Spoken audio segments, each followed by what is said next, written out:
I had this friend growing up. His name was Scott, but we all knew him as Tiff or Tiffy. He used to do this thing when we were walking home from school. He often used to just call into a shop to go and buy himself something. We'd have been about 12 or 13, so we were walking back home after school to the bus station, and he'd call into a shop and he'd go and get something. I'd stay outside with the other lads. But when he came out, he'd got himself like a can of Coke or a chocolate bar. But he'd also got me something and gave me that. I never asked for it, and it sort of didn't sit easy with me. But he used to give you this, whatever it was.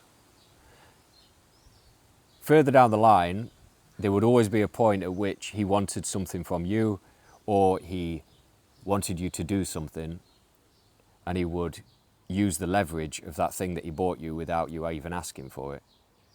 Oh, you remember that can of Coke I got you, or you remember that chocolate bar I got you. You were beholden, you were given something that wasn't really a gift. It was leverage. It was a debt. It was a score that had to be settled.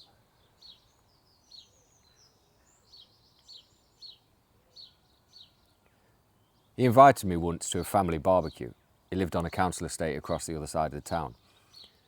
And he invited me to this family barbecue that I went along to. I knew that Tiff's dad had died. But when I got to it, I saw his mum, and she was much older than my parents. That stood out to me. She was much older. And she had mobility issues as well. She was either on 2 sticks or she was in a wheelchair. I don't remember which.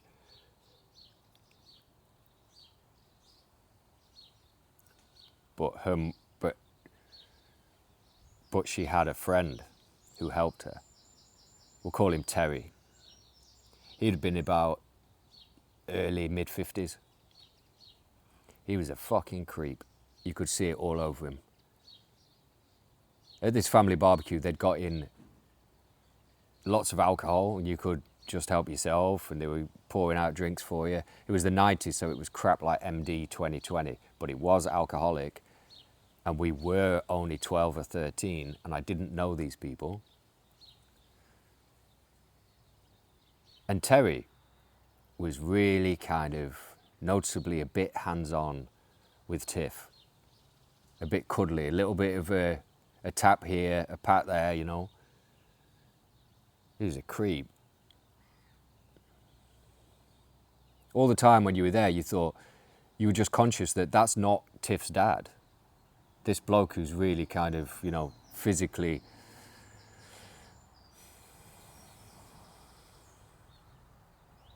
I don't know, whatever. I don't know how to describe that. You know what I mean. I've got no evidence of it, and no evidence that he was actually abusing Tiff, but I bet my bottom dollar he was. And then when I think about it, Tiff's behaviour with the buying you things to create this kind of leverage, that could just be learned behaviour from things that he was negotiating in his own family life. And then that gets me thinking to the alienating parent. They do similar things. They buy, a couple of guinea pigs, a puppy, take the kids on some expensive long weekend at Euro Disney. Remember that can of Coke I got you? Remember that trip to Euro Disney? All leverage. It's just what I was thinking about today. Anyway, look, nice to speak to you. I really, really value speaking to you. I get a lot out of it. You're helping, like I've said before, you're really helping Samaritans. You're freeing up their phone lines, just talking to you. So if this has been of any value, if there's anything here that resonates with you, I'd love to hear about it in the comments.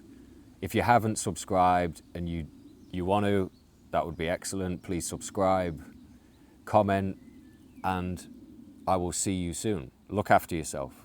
All the best. Protect your peace, and I'll see you soon.